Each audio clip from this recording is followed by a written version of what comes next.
Hey guys, welcome back to my channel. Today I want to go over weeks 30, and I know I already made a video for weeks 30. However, usually I wait for week 30 to end and then give you my update so I can give you all the symptoms that I experienced during week 30. So I'll film at week 31. This is the one time that I did not do it and I experienced so many new symptoms. So I did jot them down, and I wanted to go over them with you. So for week 30, let's say day 2,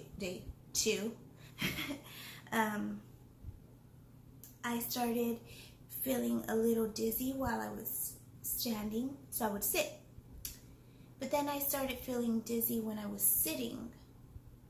The room, not full on dizziness, I would just, real quick. And not the room is spinning type, thing. It's just a quick sway. And I thought it was so weird, and it would get me out of nowhere, so it would just make me really uncomfortable, and I didn't feel good about it. The other thing is I was very, very nauseous. So my nausea felt like I was really going to throw up, and I was still on I'm still taking my Decleges, and that wasn't doing anything, I mean, I guess it was because I didn't actually vomit, but it felt like I was. I felt like I was maybe 11 weeks pregnant again and not able to stand and a little shaky, and after standing for 5 minutes. So if I were to wash dishes, I would have to keep standing or just suddenly stop and have to hold on because I was going to pass out, or at least it felt like I was. I thought it was weird, but it was something that I experienced before, and I just said, okay, maybe it just returned and hopefully it'll go away. I did have a cardiologist appointment that I had to go to, so I went to that. I had an appointment on Friday to see my prenatal doctor, and I meant to actually tell her that that was happening, experiencing the dizziness. It wasn't when I was sitting, it was just when I was standing, and I didn't think of it because I always feel fine when I go there, but it was when I went to check out that I just felt the sway, and I was like, oh, you know what, I wanted to mention this to her and see what she thinks, if it had anything to do with sugar or anything like that I've been having issues with. When I went back to go see if she was at her desk, she was already in the room with somebody else. It was a pretty busy day, so I wasn't able to see her.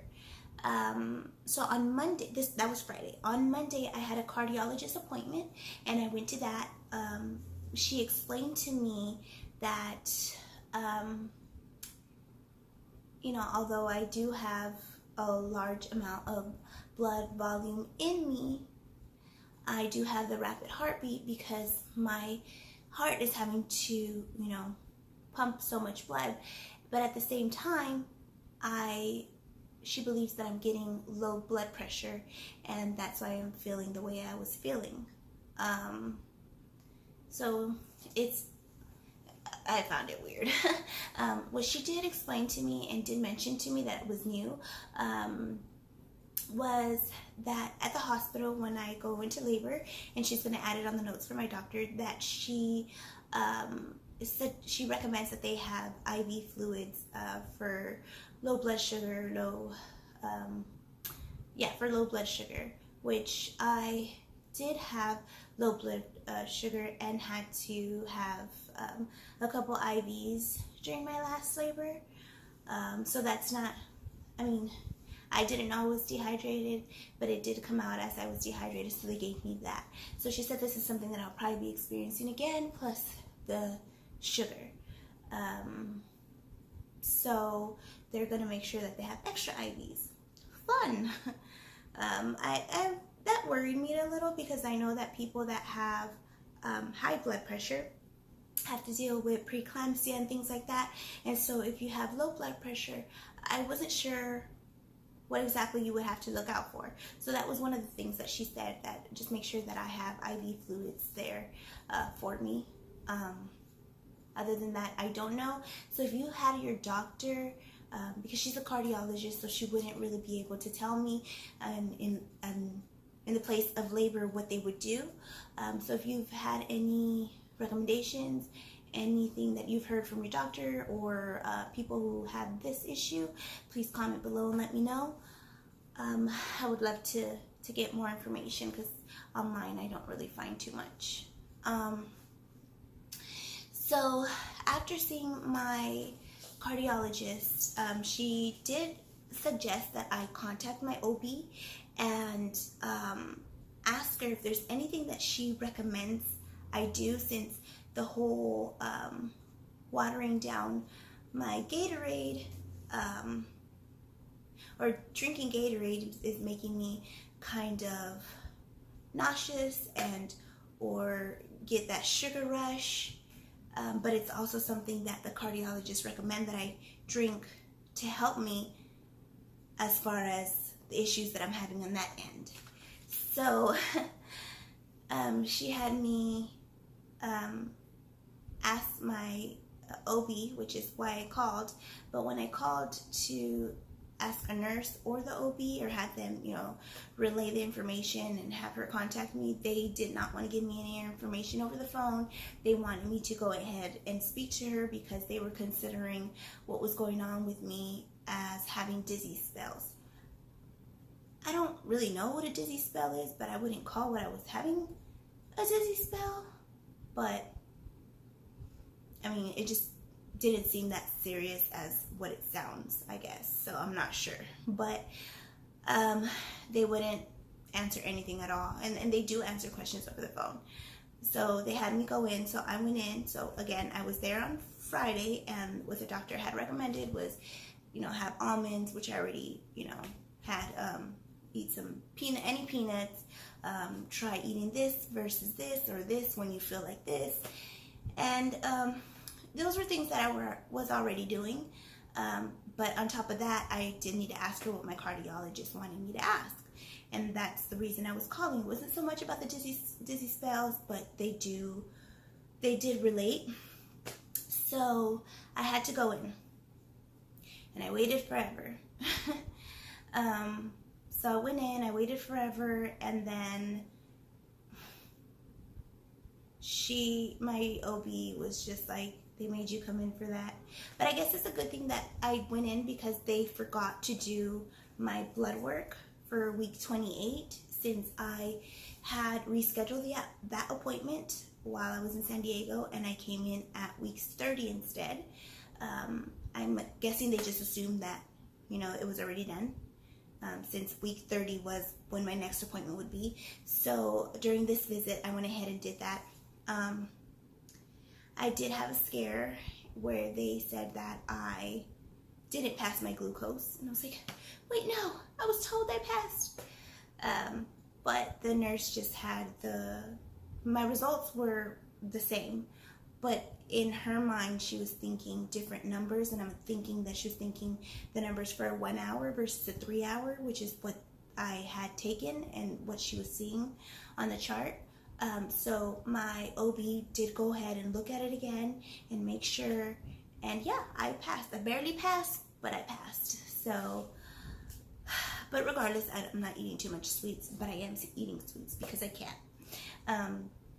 But, so as I was saying, I guess it's a good thing that I, went in, because they did my blood work, during this visit, weeks 30 plus days. So at that point, my doctor recommended that I take Benadryl, and then she gave me another medicine. I wrote it down, but I never went to get it, because when I went to Walmart to pick it up, they didn't have any. No, I forgot. I left and I never got it. And then when I went back, 2 days later, they didn't have any. They said that, you know, I can come back. And then after that, I just felt fine. You know, the dizziness went away. It went away for a couple days. I started to feel a lot better. So I didn't think that I needed it. And again, I'm not one to take medicine, not even Benadryl or anything like that. So if I don't really need it, I'm not going to take it. And I was going to go get it and buy it, but I wasn't sure if I was going to take it regardless. One thing that she did say is it was a possibility that I got vertigo, and that makes sense because vertigo has to do with your ears.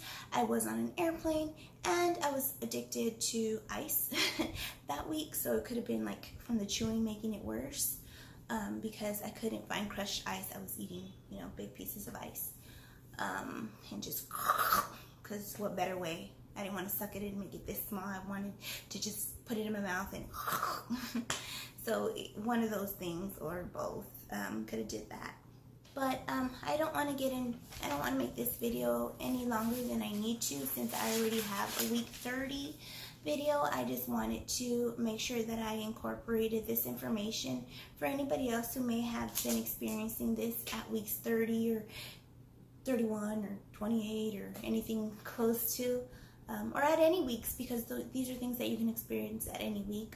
But I wanted to make sure that you knew that you were not alone, or if you have any questions, feel free to ask. I may not mention everything in this video, but I can surely answer any questions that you may have. Just go ahead and comment below, and I will go ahead and update you guys, and hopefully all of this goes away and my weeks 31 and 32 are a little bit more positive.